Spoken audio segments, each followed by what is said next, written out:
Qabristonlikka ki inson keladi ba'da qabz ruh.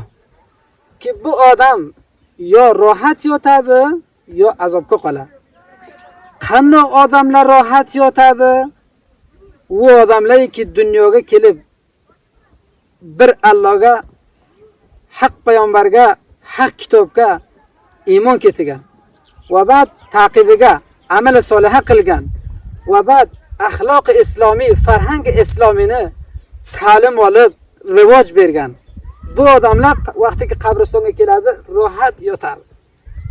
Ammo u odamlarki bechoralar komilan beiymon, yo u odamlarki tanho bir iymoni bor bas har nava amali badni bu dunyoga anjom bergan.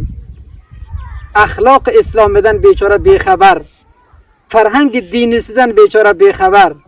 U odamlar so'ra qabrga kelib orom yetolmaydi.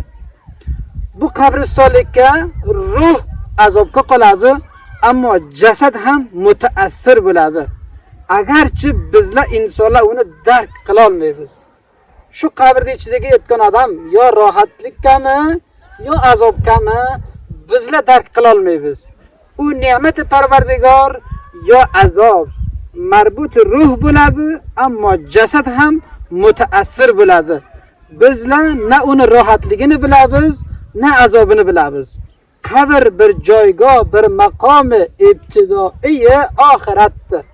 Pas har kimdiki hisob va kitobi qabrga yaxshi bo'ldi, oxirgacha yaxshi bo'lib ketadi. Va har bir kimdiki hisob va kitobi qabrga xarob bo'ldi, oxirgacha xarob bo'ladi. Alloh mutol hammamizni, kalimago'y musulmonlarni hammamizni qabrga joyimizni rohat va ro'shan va munavvar qilsin.